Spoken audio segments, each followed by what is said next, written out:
보니까 제작 기간만 3년이 걸린 좀 특별한 프로그램이었습니다. 그 제목이 저의 어떤 이목을 끌었는데 진짜 무당을 찾아라였습니다. 진짜 무당을 찾아라. 이게 도대체 뭔가 했더니 우리나라에서 용하다고 하는 그 많은 점쟁이들, 그 무당들을 그 안에서도 진짜가 누군지를 선별하는 그런 내용이었어요. 그래서 한 가지 프로젝트가 뭐였냐면 그 제작진 중에 한 여자 스텝에게 미션을 줍니다. 네가 결혼한다고 하고 한 남자의 사주를 무당들에게 다 줘라. 그런데 그 남자의 사주가 뭐냐면 고 CEO 그 스티브 잡스입니다. 애플 CEO였던 고 스티브 잡스 죽었죠. 이 사람의 사주를 주고 이걸 가지고 네가 결혼하는 사람이라고 해라 하면서 그 무당들을 만나면서 그 사주를 다 주게 하는 거예요. 만나도 되겠느냐, 결혼해도 되겠느냐 이런 거죠. 그래서 이제 무당들에게 이렇게 쭉 만나면서 이름 났다고 하는, 그냥 가짜들도 아니고 진짜 이름이 났다고 하는 데만 찾아다니면서 그 사주를 줬더니 무당들이 이렇게 다 각각 답을 내놨어요. 참 제가 한번 들어보세요. 뭐라 그랬냐면, 야, 사람은 좋은데 맘 편히 사업할 사주가 아니네. 사업하면 큰일 나. 그러더라고요. 또 어떤 사람은 직장 다니고 있지. 직장 다녀서 돈 벌어야지. 다른 데 투자하면 망해. 사업복도 좋고 장수를 하네. 그러더라고요. 죽었는데. 그리고 또 어떤 사람은 건강은 좋은데 돈복이 없어. 돈복이 없어. 돈복이 없기는. 또 다른 무당은 게을러서 사업하기엔 성격이 안 맞아. 재물운이 없어. 박복해. 그랬다는 거예요. 자, 이게 이름난 무당들이라고 하는 사람들이 고 스티브 잡스에 대한 사주를 내놓은 거예요. 이게 얼마나 엉터리인지 아시겠죠? 그런데 딱 한 사람만이 이 얘기를 하더래요. 너 정말 만나는 사람 맞아? 내가 보기에는 아주 멀리 있는 사람이야. 그게 무슨 말인 줄 알아? 여기 이 세상 사람이 아니라는 얘기야. 너 정말 이 만나는 남자가 맞아? 너 똑바로 얘기해봐. 어디서 장난질하고 있어? 끊어. 이러더래요. 그러니까 이제 제작진들이 찾았다 이거예요. 그래가지고 이제 그 무당을 찾아갔는데 그때부터는 제가 그 얼굴을 보는데 두통이 좀 오는 것 같더라고요. 그래서 보기가 좀 힘들어서 그냥 이제 그때는 껐는데, 제가 그 다음은 여러분이 알아서 찾아보세요. 궁금하시면. 근데 뭐 그렇게 궁금하겠습니까? 그쵸? 그러니까 진짜 무당과 가짜 무당을 가르는 기준이 뭐냐 이 얘기를 하고 싶은 건데 정확히 맞추는 거예요. 그쵸? 그런데 여러분 그거 아세요? 그게 다예요. 그게 다예요. 그리고 나서는 근본적인 문제 해결이 안 됩니다. 돈을 많이 갖다 줘야 뭐 구지라도 하면서 뭐 액땜을 푼다면서 또 사기를 치죠. 이게 전부예요.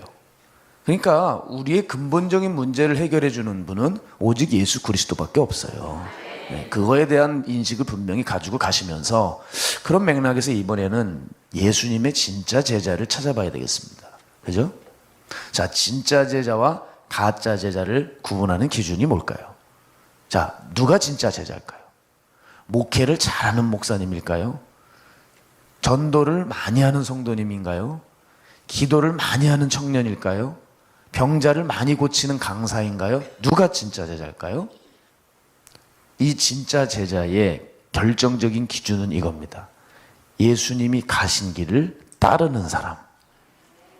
기도를 많이 하건 전도를 많이 하건 대형교회 목회자건, 여러분 미안하지만 이건 다 부수적인 거예요. 중요한 건 예수님의 말과 생각과 가치관을 닮아 그 예수님을 따라가는 사람, 그게 아동부에 있으면 걔가 제자입니다. 여러분, 우리는 그 사람이 돼야 되는 거예요. 그런데 우리는 예수님 가신 길을 알려줘도 못 따라갑니다. 왠지 아세요? 중요한 얘기인데 까다로워서 그래요. 여러분 신앙생활이 잘 안 되는 이유는 여러분이 생각보다 까다로워요. 여러분이 읽는 이 성경도 내가 어떤 부분은 너무 중요한 부분이지만 까다롭기 때문에 읽을 수가 없고요. 목사님들 설교가 들려도 까다롭기 때문에 이건 듣고 저건 못 들어요. 그만큼 여러분 신앙생활 할 때 자기 생각이 꽤 강해요. 인정하십니까? 정말 인정하십니까? 제 질문이 어렵습니까? 자, 예수님이 그럼 제자가 되려면 뭐라고 말씀하셨을까요? 예수님이 제자가 된다면, 이 제자가 되려면 뭘 해야 하냐 그런 거예요. 뭘 해야 돼요? 주의 일 하면 되나요? 열방을 선교하면 되나요? 아니요. 주님 뭐라 그러시냐면 너 자신을 부인해라 그랬어요. 너를 부인하는 게 1번이래요. 주의 일 못해도 되고 다른 게 큰 어떤 프로젝트를 안 해도 좋은데 한 가지를 해라는 거예요. 부인하라는 거예요. 근데 사람들은 이걸 거꾸로 해요. 제자가 되려면 일부터 해야 된다고 생각합니다. 그래서 교회에 오면 나를 죽이고 나를 부인해야 되는데 이게 아니라 무슨 어느 파트에 들어가서 일할까? 나는 어떤 일을 할까? 이 생각을 가지고 있어요. 아닙니다. 이거 버려야 됩니다. 여러분, 우리의 그 까다로움 때문에 자꾸 예수님과 거리가 멀어져요. 그래서 우리가 이 신앙생활에 있어서 금방 성장할 수 있는 비결을 하나 알려드릴게요. 비결을 알려줄까요? 진짜 이거 꼭 해보세요. 쉽게 시작하는 거예요. 여러분, 일 잘하는 사람, 공부 잘하는 사람, 신앙생활 잘하는 사람 공통점이 있어요. 쉽게 시작해요. 공부를 못하는 애들이 공부를 못하는 이유가 있어요. 왜냐하면 책을 피질 못해요. 이 선생님이 좋은 건가, 이 교재가 좋은 건가, 그냥 피고 하면 돼요. 응? 다 거기서 거기야. 들어가질 못해요. 일 못하는 사람 어떻죠? 어디를 선택해야 될지 모르겠어. 그냥 잡고 해. 신앙생활도 마찬가지예요. 어떻게 하면 잘할까? 그냥 주님 말씀에 순종하면 돼요.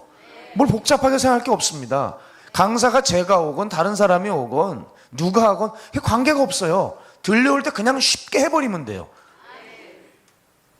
제가 이 부분을 너무 사람들이 못해요.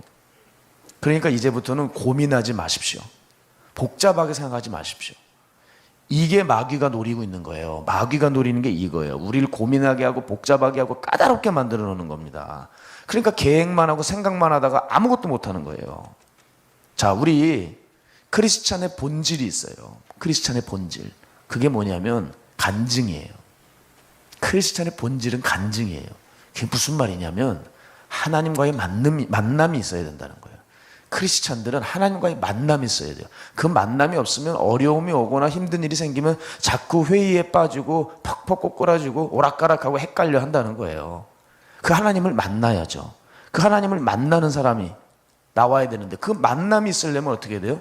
쉽게 갈 수 있어야 돼요. 쉽게. 내 생각 좀 까다로움을 내려놓고 바로 갈 수 있어야 돼요. 그럼 만날 수 있어요.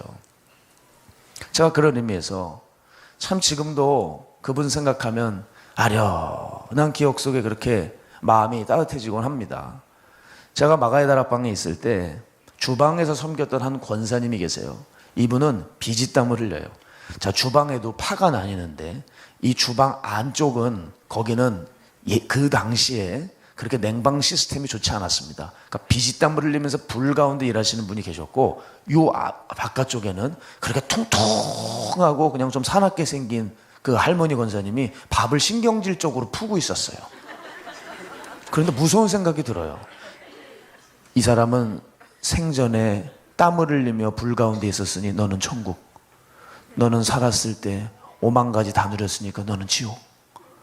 마치 이렇게 되면 어떡하지? 하면 두려울 정도로. 근데 제가 말씀드린 이 권사님 할머니는 저 주방 깊숙한 곳에서 비지땀을 흘리는 권사님입니다. 이 권사님은 이상하게 제가 신학대학원 다니고 신학생 때 밥 먹으러 그 식당에 들어가면 예전에 마가의 다락방 기도원 시절이 있었는데 그 기도원 시절에 식당이 있었어요. 거길 들어가면 저만 보면 밥을 퍼주실 때 그분이 또 직접 나와서 퍼주시기도 하면 꼭 저에게는 고봉밥을 줬어요. 이만큼. 왜 이렇게 나는 많이 줄까? 그때 당시 좀 마르긴 했는데 내가 못 먹고 다녀서 그렇게 보여서 많이 주시는 건가? 그건 아니었던 것 같아요. 이분은 항상 저에게 이렇게 불렀습니다. 진혁이 목사님, 진혁이 목사님 그래요. 지금도 그 귓가에 쟁쟁해요. 그분 음색이. 그러면서 어느 날은 저한테 오세요. 이분이 평상시에 했던 말이 뭐냐면 내가 우리 박장원 목사님처럼 우리 목사님이 훌륭한 목사님 되게 해달라고 날마다 기도한대요. 그 마가의 다락방을 세운 박정원 목사님, 이 한국에 정말 대단한 부흥사로서 성령 운동을 일으키신 분입니다. 여러분이 왜 이게 설교할 때 아멘 하시죠? 그 아멘 훈련을 시킨 분이에요, 그분이. 그때부터 이제 그 한국교회에 아멘이라고 하는 그런 예배 때 그런 문화가 생긴 건데, 이 박정원 목사님처럼 훌륭한 목사님이 되기를 기도하신다는 거예요. 그러더니 어느 날은 저를 막 애타게 불러요. 갔더니 내가 이걸 가져왔어 그러는 거예요. 근데 신문지에 이렇게 뭐가 쌓여 있어요. 권사님 이게 뭐예요? 그랬더니 이거. 그러더니 막 신문지를 막 풀러요. 이거 우리 박정원 목사님이 옛날에 목회하실 때 강대상을 치면서 성도들을 가르쳤대요. 그 철쟁반이래요. 그걸 저한테 주시더라고요. 그분은 항상 성도들을 깨우냐고 이 철쟁반을 여길 치면서 설교를 하세요. 들어먹어? 이러면서 이제 하셨는데 그걸 저를 딱 주시더라고요. 그 영광의 철쟁반. 야, 이건 진짜 끝내주는 건데 이걸 받으면서 감사하다고 그랬는데, 이분이 어떤 분이냐, 이 권사님이 참 기구한 사연이 있습니다. 56세에 간경화 말기로 이제 사망 선고를 받았어요. 그래서 이제 병실에 누워 계시는데 복수전이 이렇게 차서 이 박정원 목사님이 주일 예배 가시다가, 이분이 한상후 권사님이라는 분인데 이 한 권사님이 생각나서 주일 예배 가시다가 병원을 입원실에 들렀다 가셨어요. 그래가지고 또 병실에 들어오시더니 뭐라고 그러냐면, 왜 이러고 있어? 일어나서 가서 일해. 왜 여기 누워있어? 그러시면서 안수를 이렇게 해주시면서 그렇게 가슴 아파하셨대요, 박정원 목사님이. 그리고 가셨는데, 그리고 이제 교회에 설교하러 가셨는데, 그 기도를 받고 그날 기도를 하는데 주님의 음성이 생생히 들렸답니다. 네가 다시 일어나리라. 네가 더 이상 마가의 다락방에서 봉사할 수 없을 그때가 되면 그때 네가 내게 오리라. 그 말씀을 주시더래요. 그 음성을 듣고 이게 뭐지? 병실에서 이게 뭐지? 그랬는데 그 음성이 듣고 난 후에 간경화는 온데간데 없이 사라져 버렸습니다. 이분은 그래서 정말 주님이 본인을 치유해 주셔서 그때 이후로 마가의 다락방에서 주방에서 섬기세요. 얼마나 섬겼냐? 30년이요. 30년을 한결같이 주방에서 모든 굳은 일을 다 했습니다. 험한 사람들도 있었는데 그들에게 힘든 것을 당하면서도 굳은 일을 그저 침묵하며 꼿꼿이 그 일을 해냈어요. 그리고 이제는 연세가 드셔서 더 이상 주방에서 일하실 수 없을 때가 왔습니다. 그리고 이제 그분이 주방에서 나와 그냥 이렇게 예배를 드리시다가 87세가 되는 그때에 하나님 참 신실하시죠. 주님이 그 병실에서 우리 권사님 일으켜 주셨을 때 주셨던 말씀 그대로, 네가 마가의 다락방에서 이제 일을 못하는 그날에 네가 내게 오리라.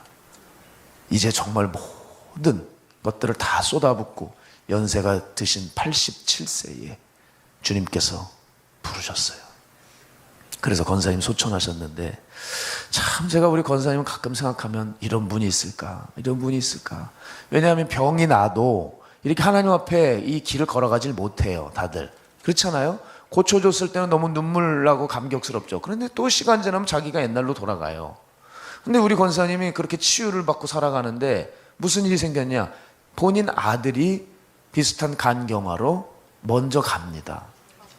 그런 일을 겪으면서도 한 번도 하나님 앞에 불평하지 않고, 내 아들이 간경화 걸렸을 때 제 멘토 되시는 박보영 목사님을 통해서 예수님을 영접합니다. 그러니까 이 한 권사님은 우리 아들이 먼저 나보다 떠났지만 이 아들이 천국 간 거 아니냐, 이게 감사하다는 거예요. 그러면서 또 그렇게 믿음을 가지고 이겨내시면서 당신의 사명을 주방에서 다 하셨어요. 정말 누가 하나님의 사람일까? 누가 진짜 제자일까? 그 마가의 다락방에 수도 없이 와서 설교했던 그 사람들일까? 아니라고 생각해요. 저는 한상호 권사님이, 그 권사님이 주님의 제자라고 생각해요. 구원이 있고 간증이 있고 예수님을 그렇게 묵묵히 따라갔던 그분.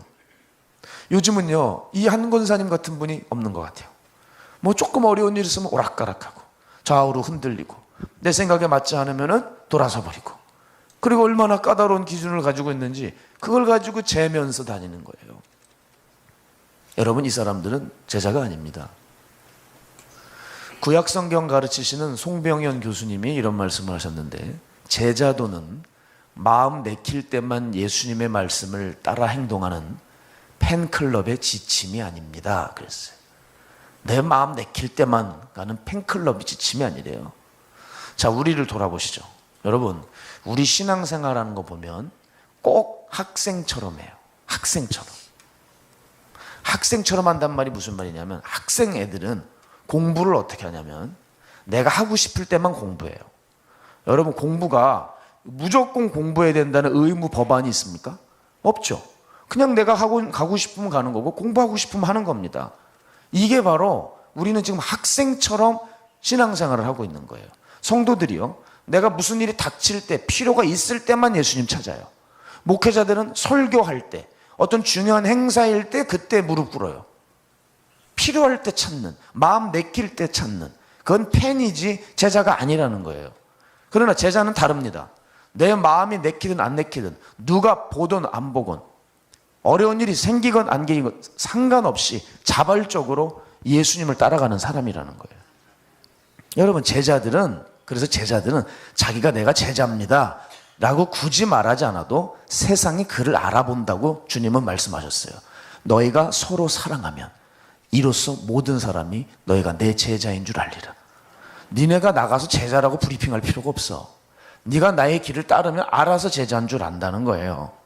그러니까 요즘 들면 내가 무슨 목사고 내가 어떤 사람이고, 여러분, 이거 다 구차한 거예요. 사람들은 이미 알고 있어요. 그렇죠? 저 목사님이, 저 장로님이 정말 예수님의 제자인지 아닌지 안다고요. 사람들은. 내가 어필할 필요가 없어요. 그래서 제자와 무리의 차이는 뭐냐? 정말 종이 한 장이에요. 따르느냐 못 따르느냐. 어제 부자 청년 이야기를 우리가 잠시 나눴는데, 많은 사람들이 그 부자 청년이 율법에 정통하니까 제자인 줄 안 거죠. 그런데 결과적으로 예수님을 따라요 못 따라요? 못 따라요. 율법을 자랑했지만 보이는 세계에 매여 있는 미끼를 문 자였단 말이에요. 사람들은 이렇게 자기의 까다로움을 충족시켜주는 벳세다 뜰 같은 데서는 얼마든지 예수님 찬양하고 모여요. 그러나 내 충족이 채워지지 않는 황량한 갈보리 언덕은 오르지 않는 거죠. 여러분, 진짜 제자는 갈보리까지 가는 거예요. 벳세다에 머무는 게 아니라, 벳세다는 그냥 지나가는 휴게소 정도고, 제자들에게 목적은 예수님이 집중했던 그 갈보리, 그 갈보리를 나도 가는 게, 그게 제자입니다. 여러분에겐 그 갈보리가 있습니까? 중요한 질문이에요. 평생에 우리는 이 질문을 갖고 살아가야 돼요. 여러분에게는 그 갈보리가 있습니까? 여러분에게는 그 십자가 언덕이 있습니까? 내가 예수를 위해서 수고하고 대가를 치른 적이 있냐 이 말입니다. 나를 부인하고 포기한 적이 있냐 이 말이에요.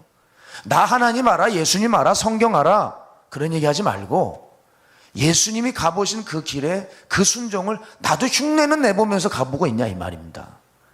그런 게 없다면 그 신앙을 두고 성경은 뭐 어떤 신앙이냐 그러냐면 귀신의 신앙이다 그래요. 귀신의 신앙. 야고보서 2장 19절 보면 네가 하나님은 한 분이신 줄 믿느냐? 잘 아는도다. 귀신들도 믿고 떠느니라.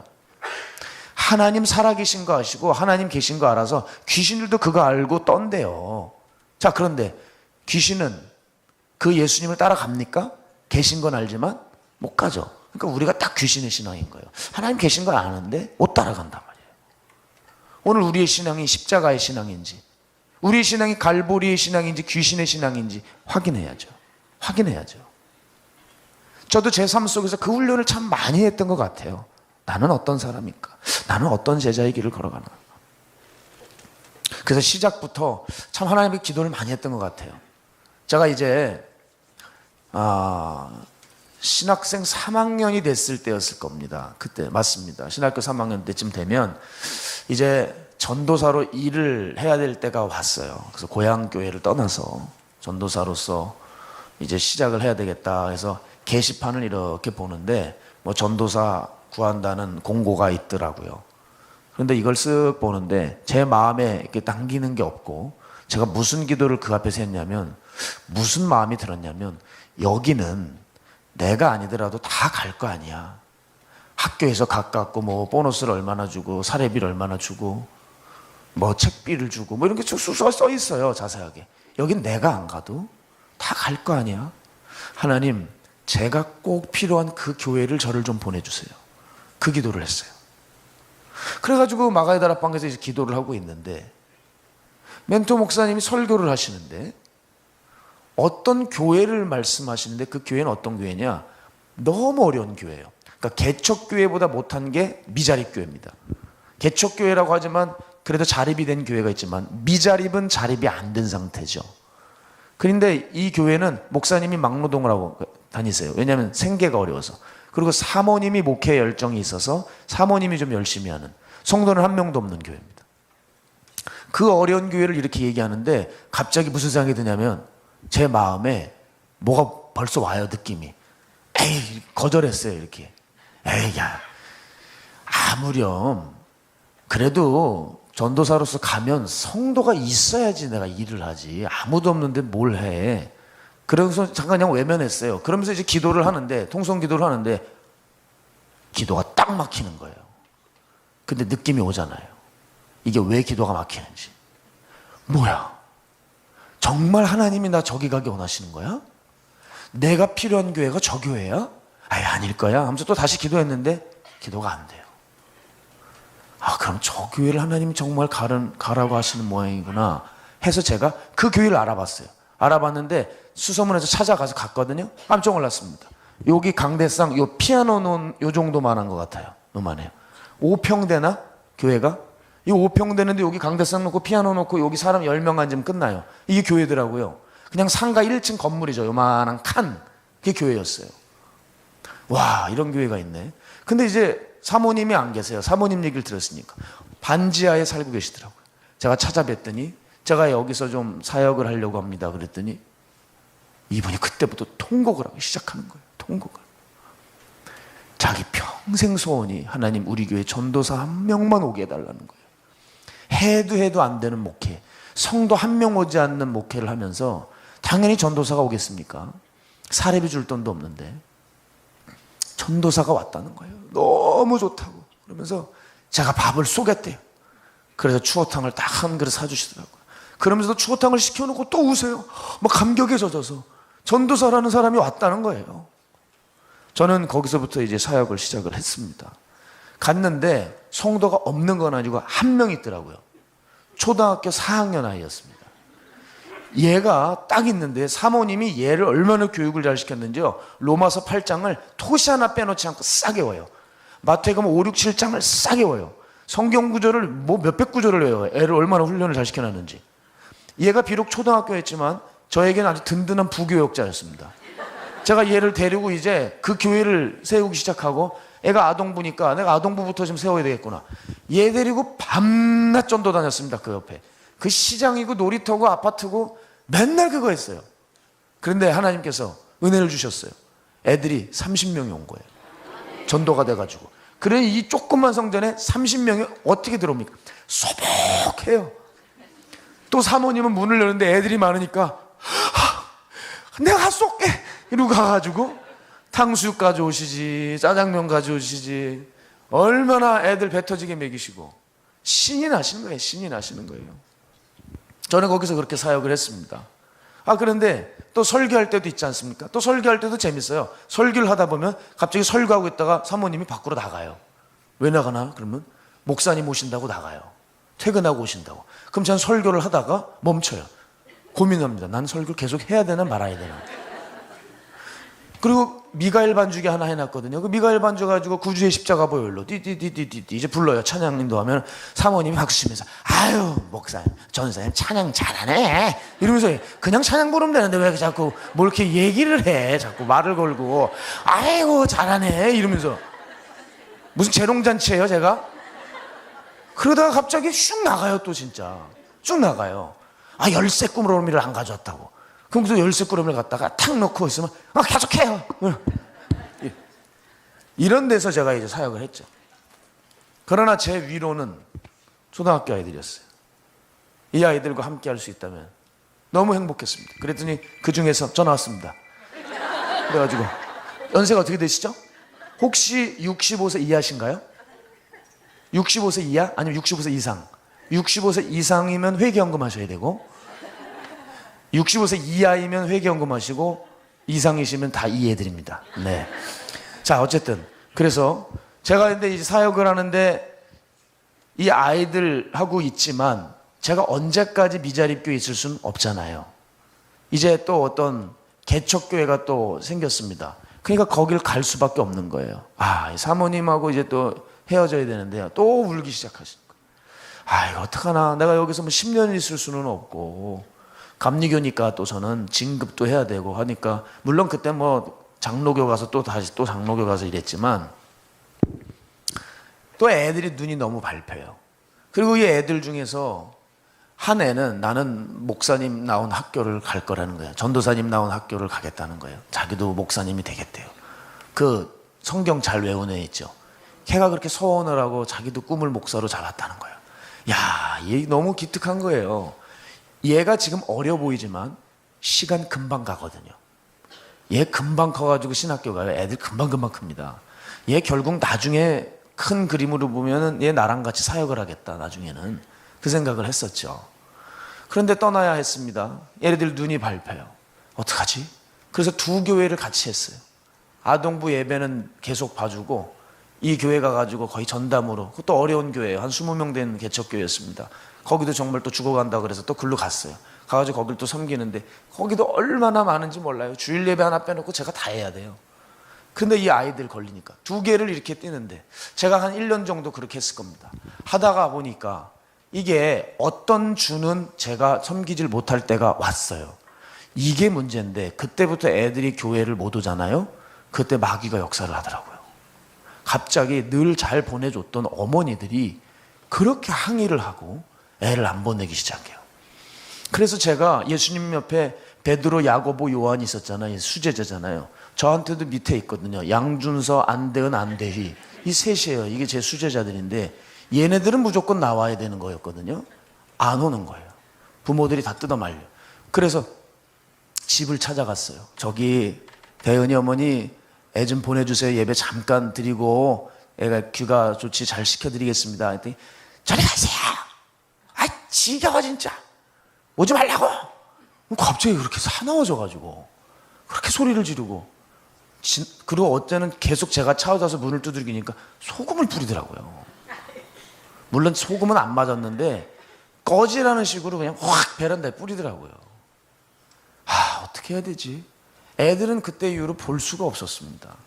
그러니 어떻게 해요?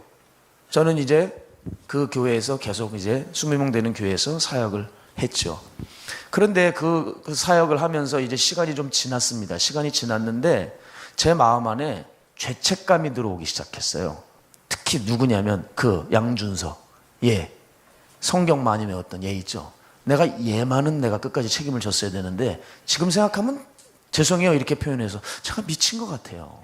왜 얘를 책임을 끝까지 못 졌을까? 난 이해가 안 돼요. 그 엄마가 그렇다 치더라도 분명히 만날 수 있었을 텐데 지금 보면 성의가 좀 부족한 게 아니었나. 내가 얘 생각이 자꾸 나서 얘를 어떻게 찾아봤는데 카톡을 알게 됐어요. 우연히. 참 신기해요. 그거 안 것도. 카톡을 보는데 얘가 중학교 3학년이 돼 있더라고요. 그런데 그 프로필 사진 앞에 사진을 보는데 제가 마음이 힘들었습니다. 벌써 여자아이를 끌어안고 있더라고요. 이렇게. 하나님 죄송하다고. 제가 이 아이를 데려오겠다. 그래가지고 얘가 어느 학교를 다니냐 이제 알아봤습니다. 아유, 또 놀랬어요. 마가에달 합방교회 바로 밑에 성남중학교가 있거든요. 거길 다니고 있었어요. 정말 가까운 데 있었네. 그래가지고 제가 교무실에 전화를 걸었습니다. 제가 목사인데 그 양준서라고는 어린이를 만나게, 학생을 좀 만나게 해주십시오. 그럼 목사님 언제 교무실로 오래요. 그래가지고 제가 우리 준서를 만날 생각하니까 가슴이 뛰어요. 꼭 무슨 뭐 연인 만나러 가는 그런 느낌 있잖아요. 가슴이 뛰고 얘가 어떻게 됐을까. 그래서 얘가 좋아할 만한 선물들을, 학용품을 다 사고 편지를 정성껏 볼펜으로 꼭꼭 진하게 눌러서 써서 편지를 만들고 그래가지고 교무실로 딱 들어갔습니다. 이제 쉬는 시간 종이 땡 쳤어요. 그러니 선생님이 교실로 가더라고요. 목사님 여기 잠깐 계세요. 제가 준서를 데리러 오겠습니다. 초조한 마음으로 그렇게 기다리는 거예요. 자, 이제 어떻게 변했을까? 근데 시간이 이제 5분이 지났습니다. 그리고 이제 4분이 지나고 3분이 지나고 2분이 지났어요. 그때 이제 문이 착 열려요. 그래서 준서구나 했더니 아니에요. 이제 다 끝나가는데 빨리 와야 할 텐데. 1분이 지났는데 선생님이 이렇게 오시더니 저한테 그러더라고요. 목사님, 제가 아이를 설득해 봤지만 가지 않는다고 합니다. 그리고 주신 선물도 받지 않겠답니다. 이거 받으시고 아이가 만나기 싫다고 하니 저희도 어쩔 도리가 없겠습니다. 돌아가 주셔야 될 것 같습니다. 그래서 제가 그 가방을 들고 아이를 만나지 못하고 나왔어요.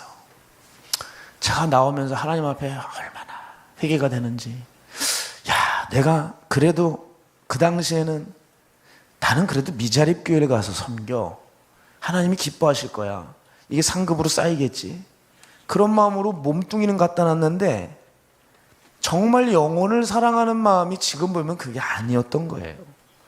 진심으로 하질 못했더라고요. 지금도 후회 중에 하나 그거예요. 주님이 저를 지금 다시 미자립 교회로 보내주신다면 전 정말 충성을 다할 것 같아요. 그때는 못했지만 이제는 내게 맡겨주신 영혼은 절대 안 놓친다. 제가 그때 이후로 저에게 붙여주신 영혼들은 절대 연락을 끊는 법이 없습니다. 왜냐하면 그때 하나님이 알려주신 것 때문에. 여러분, 저는 정말 집중력이 부족한 사역자예요. 저는 제 얘기를 잠깐 드리는 이유가 뭐냐면, 우리가 주님을 따르는 데 있어서 뭘 하긴 하는데 핵심이 이렇게 빠져 있을 수가 있어요. 몸은 미자립 교회에 가 있지만 그 교회를 정말 눈물로 사랑하고 영혼을 사랑하지는 못했던 것 같다는 거예요. 우리도 이제 주님을 따르는 데 있어서 꼭 한 가지 해결하는 것이 있어야 됩니다. 내 이 까다로움과 내 기준을 부셔버리고 주님을 신뢰할 수 있어야 돼요. 여러분, 우리 예수 믿는 사람들 사이에서 사라진 게 뭔지 아세요? 그게 바로 예수님을 따라 살아가는 방식이에요. 그게 없어져 버렸고요. 성경에 나오는 삶이 없어져 버렸고요. 교회 보면은 내가 아는 목회자 선배, 목사님들 목회할 때 예수님의 목양이 아니고 내가 친한 목회자 선배의 방법을 따라가고, 성도들은 예수님이 뭐라 그러셨는지 성경을 보는 게 아니라 내가 좋아하는 목사님이 뭐라 그랬는지를 보고 그 길을 걸어가요. 그리고 만약에 어쩌다가 내 경험이 현장에서 잘 먹혔어요. 그러면 이게 답이에요, 그들에게. 그리고 그 경험을 가지고 와서 목사님들을 가르치기 시작하는 성도들도 있어요. 사람들 안에 뭐가 시도조차 안 됐는 줄 아세요? 예수님의 방식으로 살아가는 삶이 시도조차 안 되는 거예요. 그거 참 희한해요. 여러분, 우리 생각보다 무지하게 까다로워요. 무지하게 까다로워요. 제가 분명히 말씀드릴게요. 예수님의 방식대로 우리가 못 살면 우리는 예수님과 관련이 없는 사람입니다. 그걸 아셔야 돼요. 제가 대통령 선거 때 한번 투표를 하고 동사무소에서 나오는데 앞에 아주 이 투표하러 오시는 주민들이 오는데 젊은 부부였는데 아주 근사한 유모차를 가져오더라고요. 그래서 저 유모차는, 저게 탄 애기는 진짜 복되다. 아니, 어떻게 저렇게 대궐 같은 유모차를 끌고 애들을 저렇게 키우나. 요즘 애들은 참 대단해. 그러면서 제가 가면서 이렇게 봤어요. 봤더니 세상에 개새끼예요. 미안해요, 개예요. 내 세상에 개를 위한 무슨 대궐 같은 유모차를. 죄송해요. 애완견을 사랑하는 여러분, 죄송해요. 제가 입이 걸어서 죄송해요. 그냥 짜증이 나더라고요. 이게 뭐예요? 제가 충격을 받은 게 뭐냐면, 처음에 어떤 애완견을 사랑하는 사람이 지금 개 CT를 찍고 왔다 그랬을 때, 개 CT라는 말을 처음 들었을 때, 아니 어떻게 개가 CT를 찍어? 개 MRI도 있다 그러더라고요. 아니, 무시하는 게 아니라 그냥 이게 섬겨야 될 사람이 많은데 거리에 있는 노숙인은 안 섬기면서 그 개한테는 그렇게 투자를 해요. 나는 이건 잘못됐다고 생각해요. 이건 좀 너무 심해요. 자, 왜 개 얘기를 왜 했냐면 그냥 갑자기 생각이 나서 그래요. 개도 주인이 여럿이잖아요. 그렇죠? 주인이 악하건 못됐든 착하건 선하건 이 개들은 그 자기 주인이 못됐든 뭐하든 꼬랑지 치고 따라가요. 근데 제가 그런 개들을 볼 때마다 뭔 생각이 하냐면, 야, 우리가 저 개보다도 못하네. 예수님을 주인이라고 하면서 이 선한 목자라고 우리가 배웠는데 그분을 못 따라가는 거예요. 그분을 신뢰를 못해요.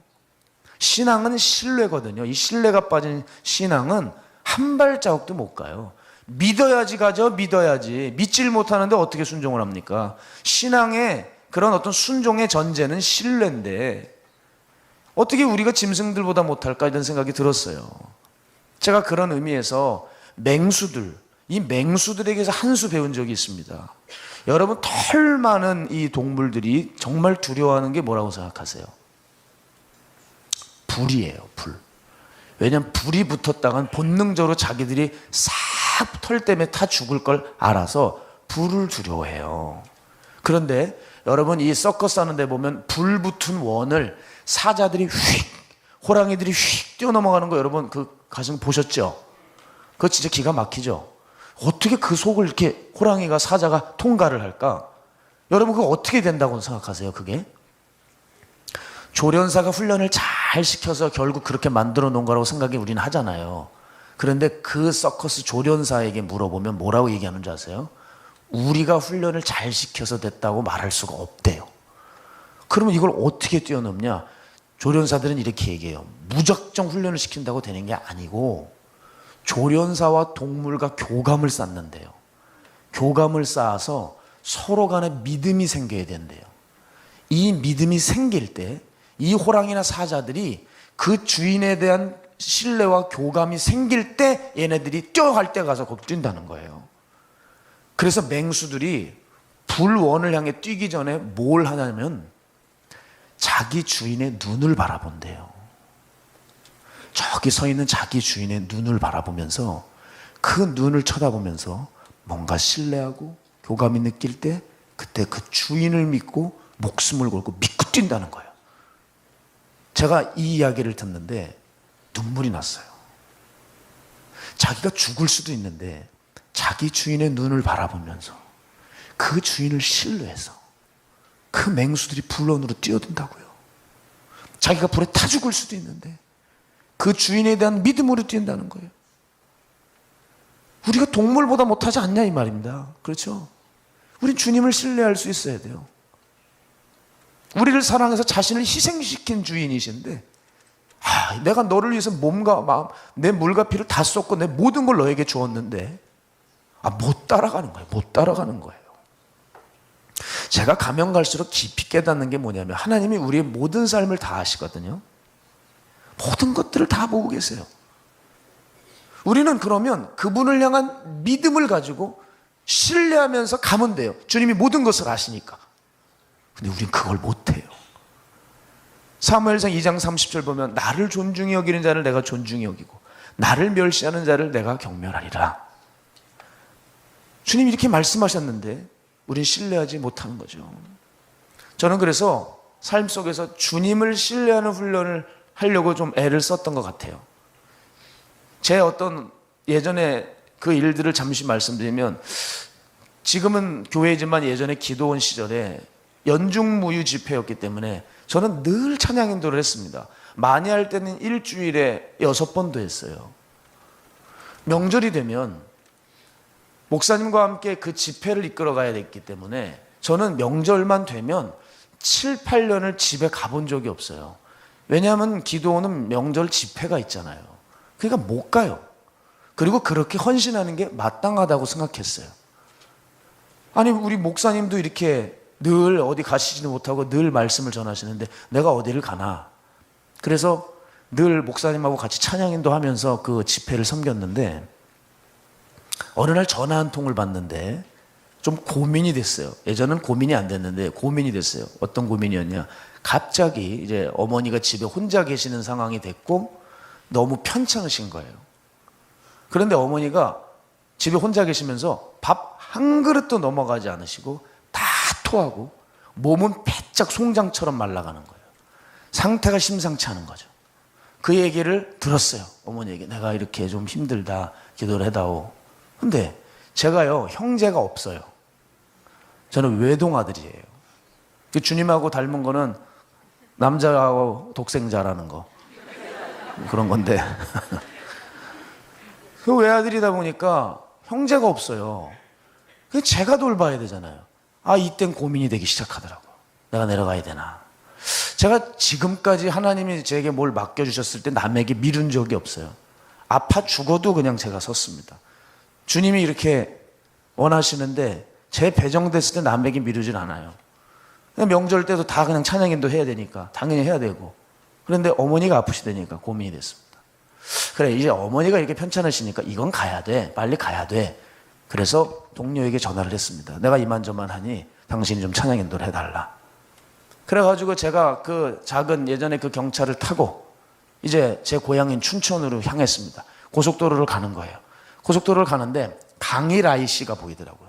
강일 IC로 들어가면 이제부터 바로 춘천이 이제 금방 나와요. 한 3, 40분 밟으면. 강일 IC를 들어갈 무렵이었는데 이게 제 마음에 또 이런 마음이 올라오는 거예요. 만약에 주님께서 이 모든 것을 아시는데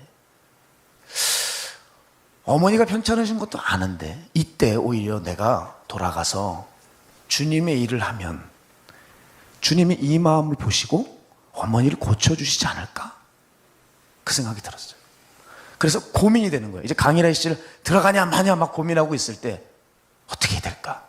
그러다가 고민 끝에 핸들을 틀었고 주님, 어머니를 주님께 맡깁니다. 확 틀어 다시 마가의 다락방에 와서 찬양인도를 했어요. 그 찬양인도를 다 하고 모든 걸 다 정리하니까 새벽 1시가 되더라고요. 그래, 지금은 가도 되겠지. 그래서 새벽 1시에 내려갔습니다. 집에 갔는데 야, 이게 집인가 싶어요. 그냥 동굴이에요, 동굴. 다 불이 꺼져 있고 어머니가 방에서 나오시는데 송장이 하나 걸어 나오는 것 같아요. 송장이.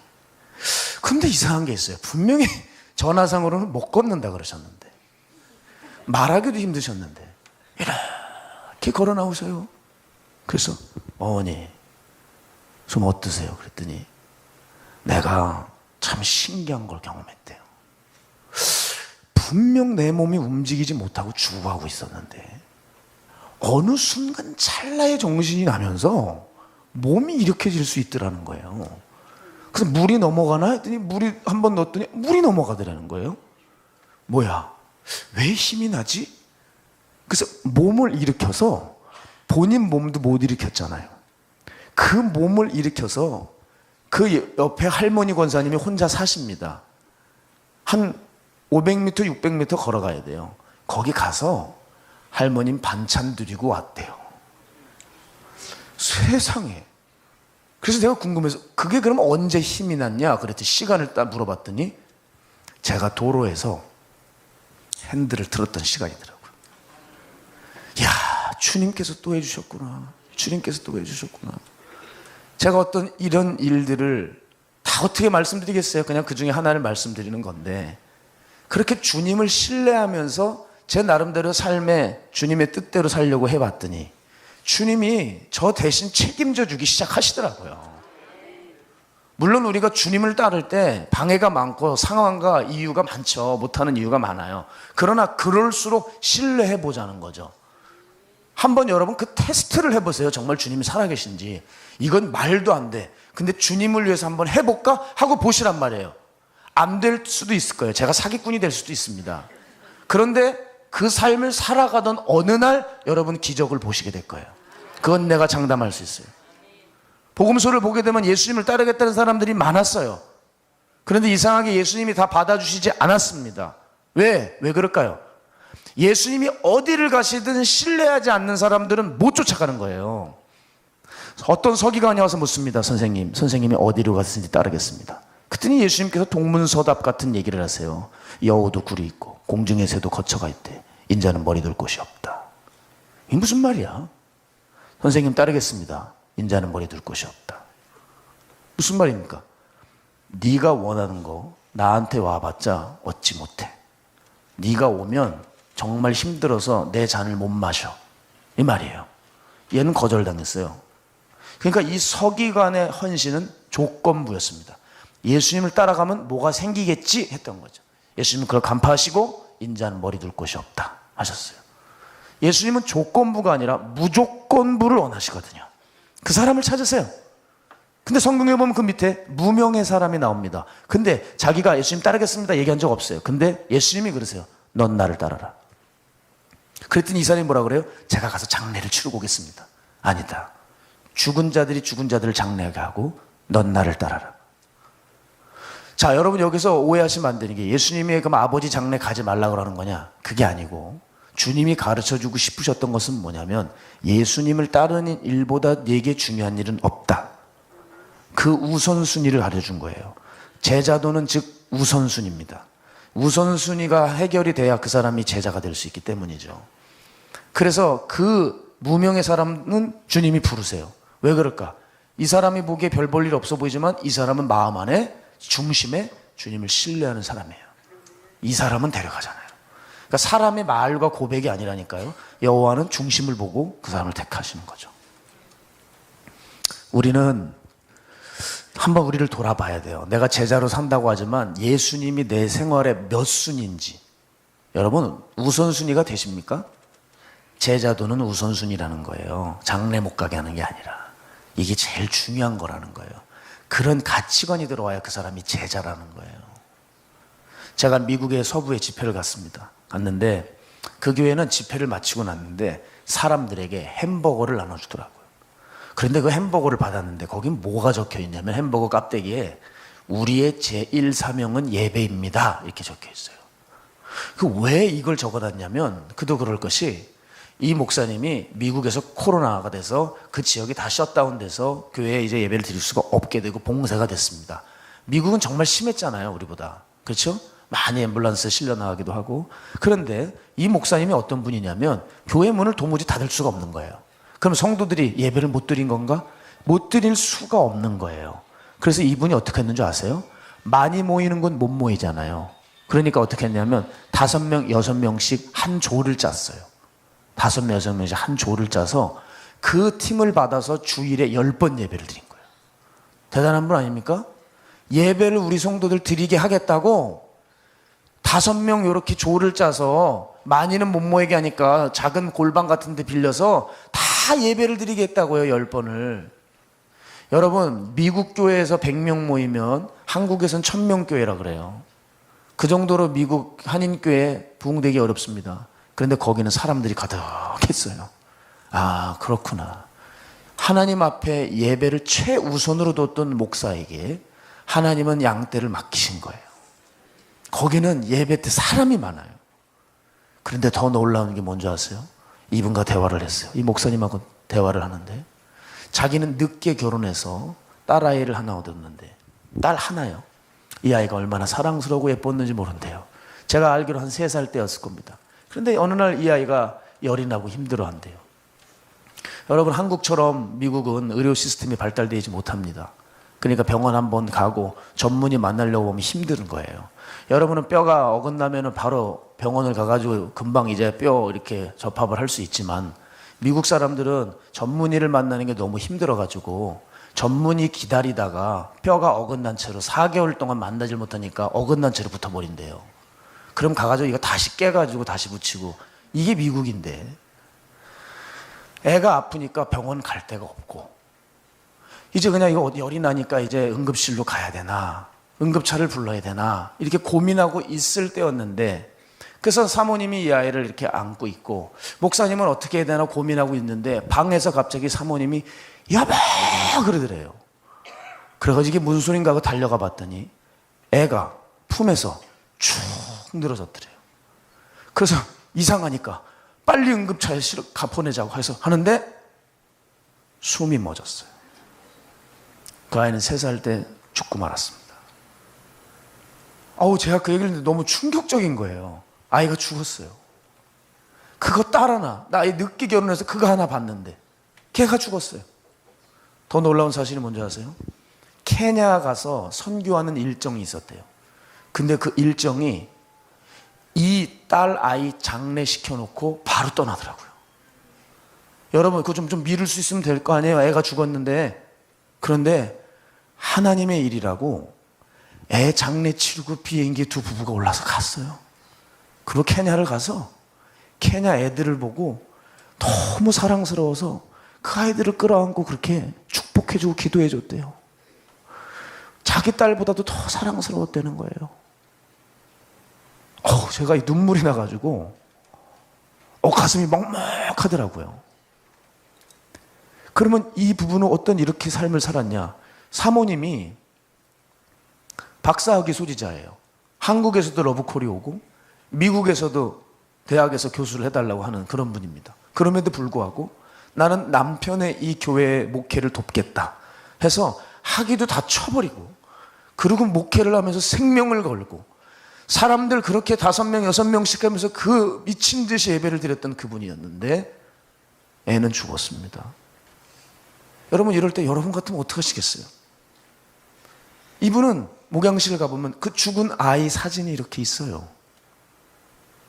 그런데도 꿋꿋하게 남의 자식을 내 자식처럼 그렇게 섬기더라고요.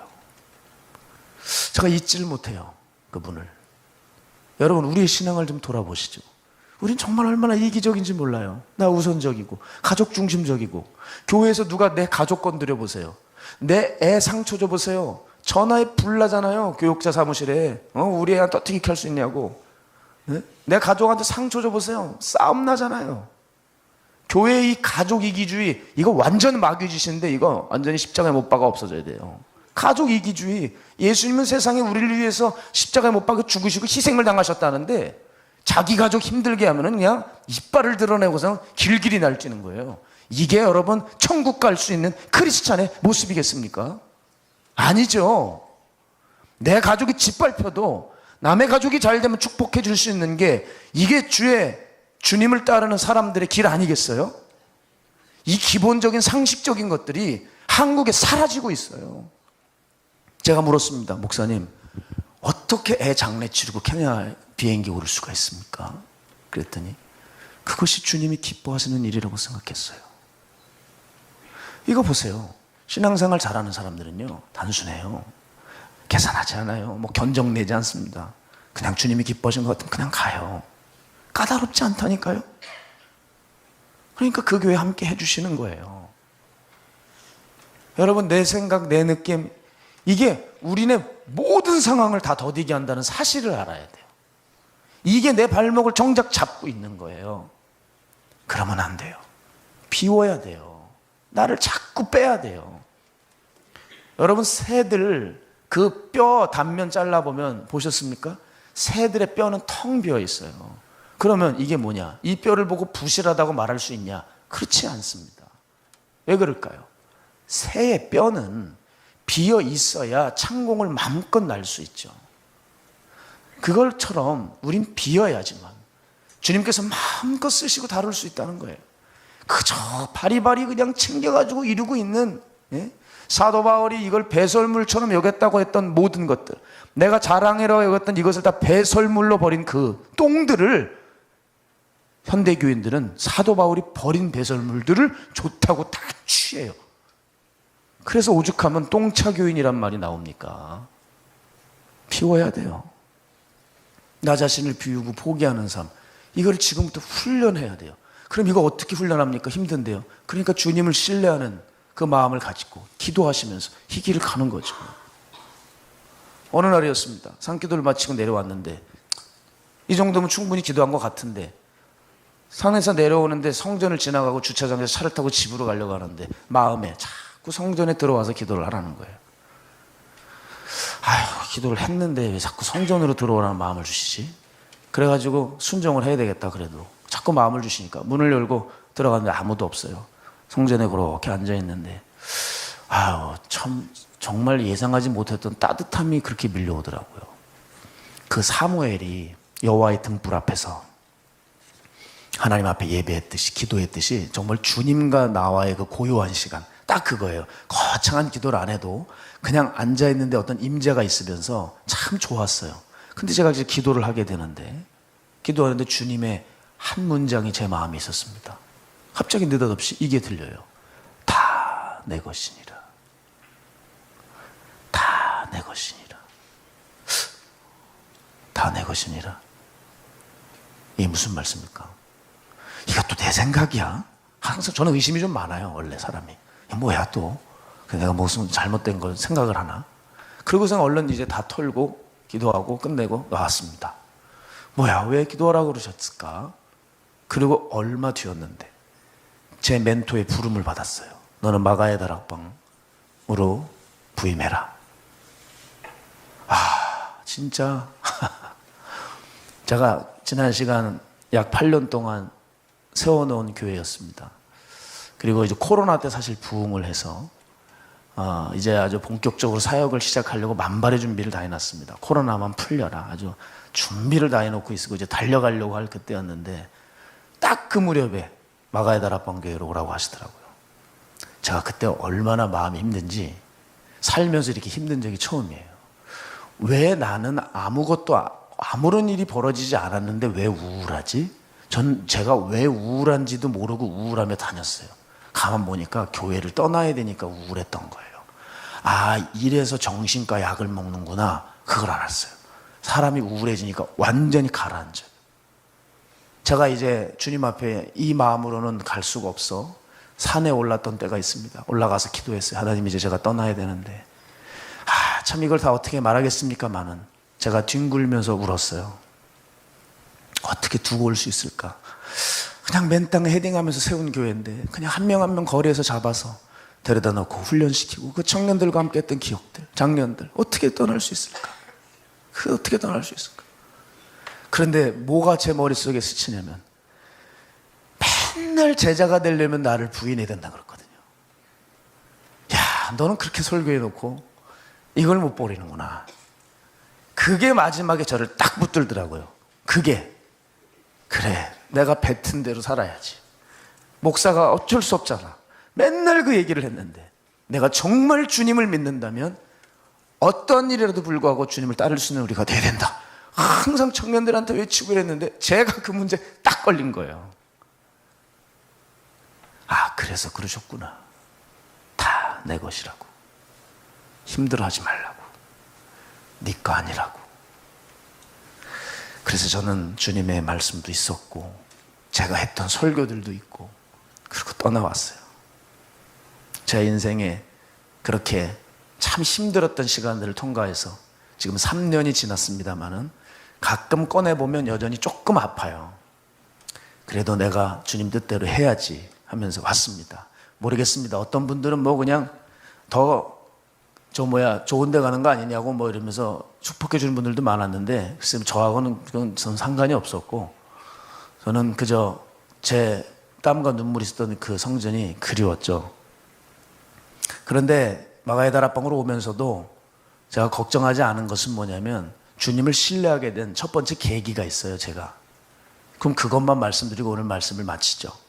제가 예전에 마가의 다락방에서 한참 찬양 인도를 할 때인데 그때는 찬양 인도자가 많지 않았습니다. 그래서 제가 목사님과 함께 다 했어요. 그런데 언제가 힘드냐면 목요 집회, 저녁 집회를 마치고 그 다음날 금요일 오전을 배정을 받을 때 이게 힘이 듭니다. 금요일 오전, 목요일 저녁은 제일 큰 집회였고 이미 일주일의 그 피로가 누적된 상태에서 마지막 금요일 오전까지 하는 거는 저한테 무리예요.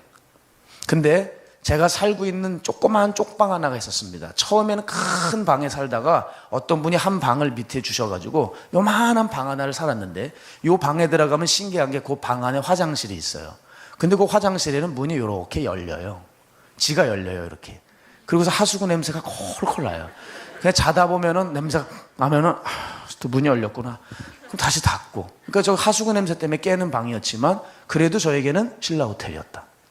왜? 완전히 미쳐버렸어요. 그냥 마가의 다락방에 꽂혀가지고 야, 이런 방을 나한테 하나님이 주셔.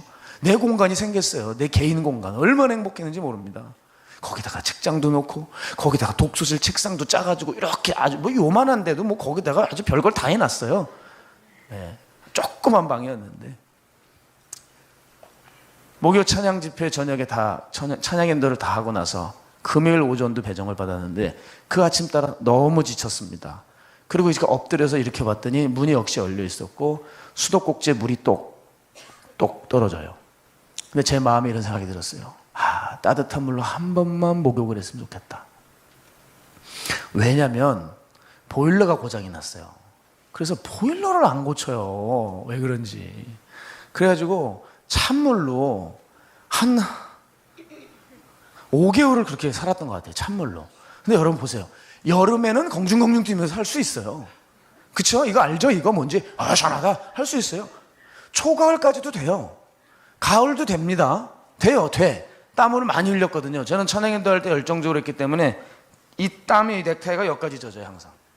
맨날 넥타이 세탁실에 맡기는 게 일이었는데 여기까지 젖어요. 그러니 땀이 많이 나니까 가을까지도 괜찮아요. 문제는 초겨울입니다. 산이었기 때문에 물이 너무 차요. 이건 씻을 수가 없어요. 아무리 이를 악물고 해도 안 돼. 그러니까 이게 어렵죠. 그러니까 제 마음에는 따뜻한 물로 한 번만 좀 씻었으면 좋겠다. 그 꿈을 갖고 이러고 엎드려가지고 이러고 보고 있는 거예요. 또. 근데 시계를 봤더니 빨리 가야 돼요. 이제 옷 갈아입고 이러면 안 돼. 그래가지고 화장실 들어가가지고 물을 틀었어요. 찬물이잖아요. 그렇게 숨을 카운트를 합니다. 자, 이제 들어간다. 엄청 차요, 여러분. 들어간다. 넣었어요. 깜짝 놀랐습니다. 뜨거운 물이 나오는 거예요. 뭐야 이게? 뜨거운 물 정도가 아니라 디겠어요. 그래가지고 이거를 줄여서 야 이게 뭐냐 이게? 그래가지고 이 뜨거운 물 또 끊어질까봐 얼른 닦았는데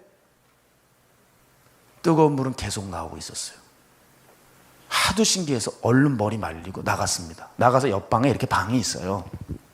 녹했습니다. 집사님 보일러 고쳤죠?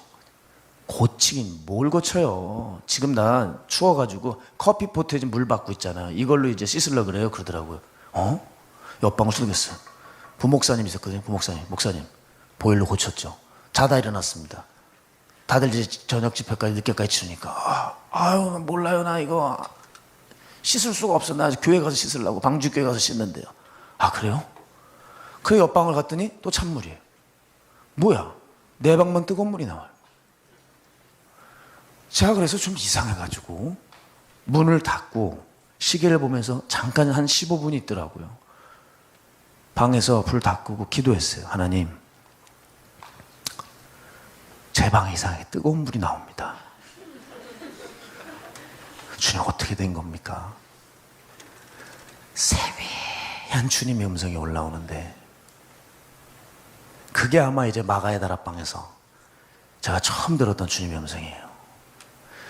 네가 진정 나를 붙들면 내가 너에게 어떻게 하는지 보여줄게. 그러시더라고요. 네가 진정 나를 붙들면 내가 너에게 어떻게 하는지 보여줄게. 야, 그때 정말 제가 지금도 생각하면 좀 눈물이 나는데 얼마나 감격이 되는지.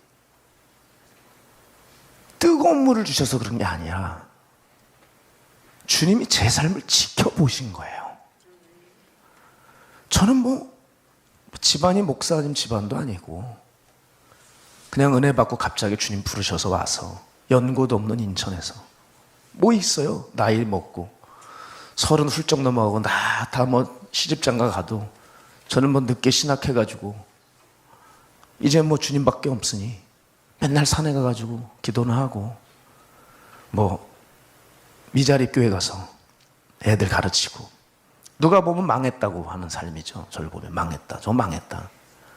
딱 주님만 붙들고 그렇게 살아왔는데 하나님이 제 삶을 보셨다는 거예요.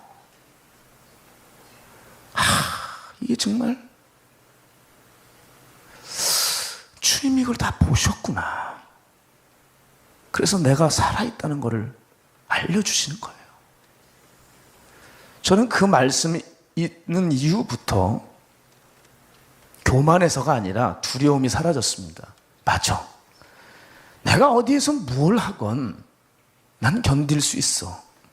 주님이 진정 나를 붙들면 된다 하셨어. 정든 교회도 떠날 때도 딱 그 음성 기억했어요. 무슨 사역을 할 때도 항상 그 생각이에요. 주님이 말씀하셨으면 분명히 그대로 될 테니까. 저는 주님에 대한 그 신뢰를 쌓았습니다. 여러분, 이게 저만의 신앙이 아니에요. 우리 모두의 신앙이 됩니다. 제 삶이 쉬운 거 하나도 없었어요. 저 이것저것 얘기하면 불쌍해 보일 거예요. 근데 저 딱 한 가지만 생각했어요. 힘들고 어려웠지만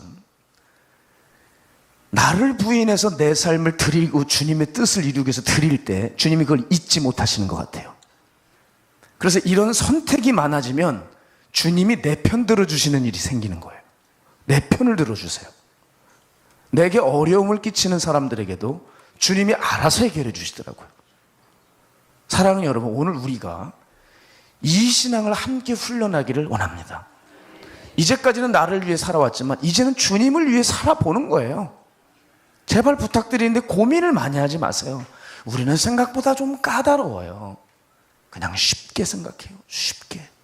그리고 주님께 과감하게 나를 맞출 때 내 삶에 고난이 오고 어려움이 오고 환난이 와도 오늘 그 예수님과 함께하는 그 삶을 통해 그 불원을 통과할 때 그 맹수들이 주인의 눈을 보면서 뛰었듯이 우리도 우리의 삶에 앞으로 수많은 불원들이 우리를 가로막고 있을 텐데 그때마다 두려워 떨며 방법을 찾으시겠습니까? 아니요.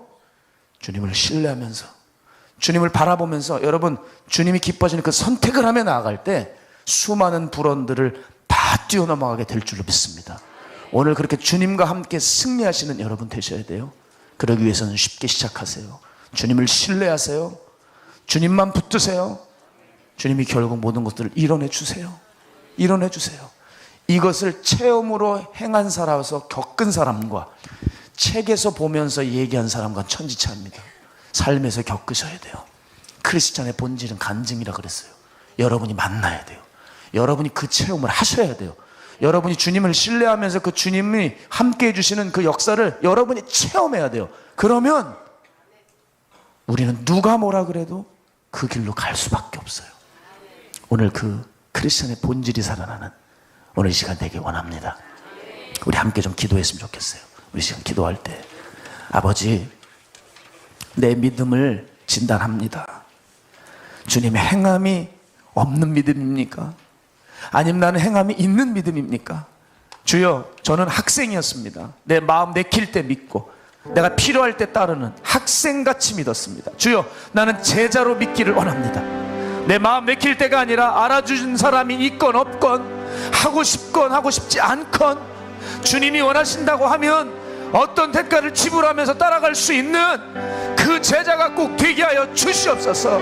하나님이 모든 걸 다 하시니 그 하나님, 모든 걸 보신 하나님 앞에서 그 하나님만 믿고 진정 붙들며 나아갈 때 주님, 우리의 막혀있는 모든 장벽들이 허물어지고 불원들을 초월할 줄로 믿습니다. 주여, 우리에게 그 믿음 주시옵소서. 우리에게 그 마음 주시옵소서. 우리 주님 이름 한번 외치고 간절하게 기도합니다. 주여.